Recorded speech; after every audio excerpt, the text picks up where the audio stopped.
দর্শক আসসালামু আলাইকুম, স্বাগত জানাচ্ছি রূপসী বাংলা টিভি থেকে। আমি মুজাম্মেল হক মামুন। টাঙ্গাইলের বাসাইল উপজেলার হাবলা পূর্বপাড়া এই গ্রামের আরজু খানের মেয়ে ওসামত আরজিনার বিয়ে হয়েছিল আদাজান দক্ষিণ পাড়া সোনার চরে মোহাম্মদ আলিমউদ্দিনের ছেলে মোহাম্মদ ফারুক মিয়ার কাছে। আরজিনার গত 3 দিন আগে আত্মহত্যা করেছে বলে অভিযোগ করেছে তার শ্বশুর বাড়ির লোকজন। কিন্তু আরজিনার মা, ভাই এবং প্রতিবেশী বলেন তাদের মেয়ে আরজিনাকে বালির চাপা দিয়ে মেরে ধর্নায় ঝুলিয়ে রেখেছে। এ বিষয়ে আমরা প্রকৃত সত্য খুঁজে বের করার চেষ্টা করছি।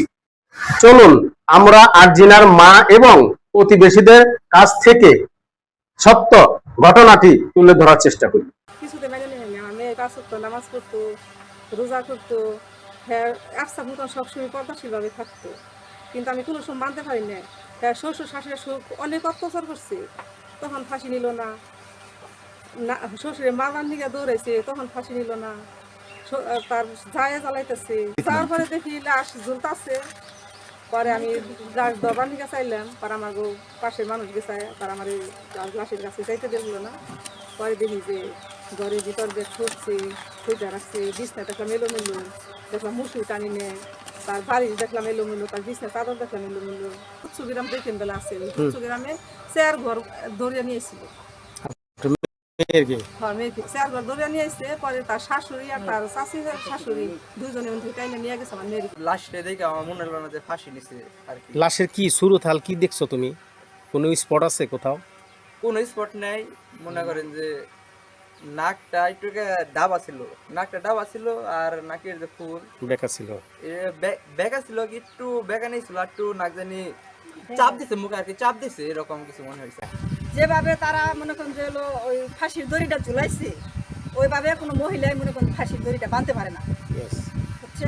ওইভাবে ওটা একটা ছেলে মেয়ের সাথে বান্ধা, ওইটা একটা বোঝা যায়, মহিলাকে বান আর ছেলে মেয়ের সাথে বান্ধা পরিবর্তন আছে।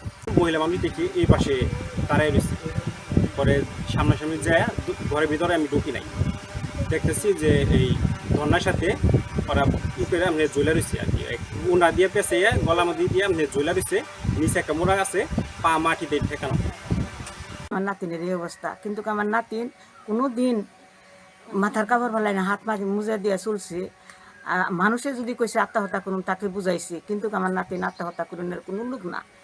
আমার নাতিনরে বালির চাপা দিয়ে মারা হয়েছে, এটা আমি সূক্ষ্ম বিচার চাই। এটা কি আপনার শিওর যে সে আমার শিওর যে আমার নাতিনের শ্বশুরে বালির চাপা দিয়ে মারছে। আমি দুয়াইছি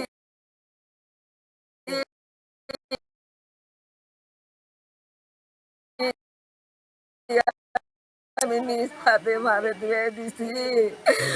আমার মার কোনখানে কিচ্ছু নাই, আমার মার খালি নাকটা জানি কিরা দেখে।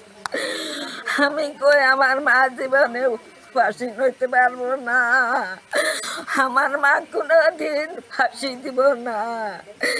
আমার মারে মারছে, ওরা কিভাবে মারছে আল্লাহ ছাড়া কেউ জানে না। 3 বার করে শরবত বানিয়ে দিচ্ছে, আবার কইছে মা পানি নিয়ে যান বাবার নিয়ে, কইছে নিয়ে যাবো একটু পরে, হাসাই করে নিয়ে গেছে। ফ্যান থেকে আইসে কইছি তাহলে 2 বাড়ি ঘর হইরে ভাত চড়িয়ে দিও তুমি। ভাত রাঁধতে, তরকারি রাঁধতে, হোস্টেলের নিয়ে দুধ চাল দিছে। পরে আবার বাড়িতে আইসি দেখি গোসল করতেছে, ও গোসল করলে হোস্টেলে গোসল করছে, পরে আমি গোসল করছি। কইরা কইছি বউ গো ভালো না কিছু না, গান করে তেলে ভাত খেয়েও আইসে, আছে একটা ভাত খাইছে, শ্বশুর নিয়ে দুধ জল দিচ্ছে, এক গ্লাস দুধ খাইছে। শ্বশুরে বিদেশে কামলার নামলার উঠিয়া দিছে, নামলার পায় না, কথা কয় হারানোর দিকে কয় আব্বা তাহলে দেশের কামলা নিয়ে আপনি কষ্ট করি না, কয় পাই না তোরে মা। পরে কয় তেলে জায়গা করে দেশের টাকা কালকে নয় আর আপনি কষ্ট করেন না। 2 বার করে এইটা ঘরে গেল। দাফন করছে কোথায়? বাপের বাড়ি। বাপের বাড়ি? হ্যাঁ, আপনারা কি দাফনে গিয়েছিলেন এখান থেকে? যখন গেছে 5 জন পাঠিয়ে দিচ্ছিল, কোথায়? আমি যাইনি। ওই বাড়িতে গেছিল? হ্যাঁ, আচ্ছা, তারা তো বলছে যে এই বাড়িতে দাফন করার জন্য কোনো একটা লোক আসে। 5 জন গেছে। আচ্ছা, আরেকটি কথা বলি আপনারে, যে শ্বশুর বাড়ি যদি মারা যায় দাফনের অধিকার তো থাকে বাপের বাড়ি, থাকে। তা আপনারা দিলেন না কেন? আমার কেউ নাই, তার নাকি জামুন নাকসাল, তার সব কিছু আমাকে কইরা আনুন নাকসাল। মেম্বারে তারা জানাইছে, তারপরে মেম্বারের ফোনে আমি আসছিলাম। প্রথম দিয়ে বলি যে আমি আইসা পরে শুনলাম যে মেয়েটা বাপের বাড়ি ছিল, মেয়েকে বাপের বাড়ি মানে তার একটা 5 বছরের মেয়ে আছে, বাপের বাড়ি রেখে সে এখানে কাজ টাজ সব কিছু করছে, কাজ টাজ কইরা রান্না টান্না সবকিছুই করছে, কইরা মানে একত্রে খাওয়া দাওয়া কইরা এশারের নামাজে পড়া তারপরে মনে করেন যে ও 5 ওয়াক্ত মেয়েটা নামাজও পড়ে। মানে এমনি একটু অসুখ আছে, কি জানি প্যারা টাইপের জ্বর আছে, বুঝছেন? ওই জ্বরে মানে রক্তের পয়েন্টও কমে গেছে। তারপরে আল্লাহ জানে যে কি হয়েছে, আমি যেটুক জানি ওইটুকু বললাম। এসে দেখি মেয়েটা গলায় ঝুলন্ত অবস্থায়, দরজা খোলা, ঠিক আছে।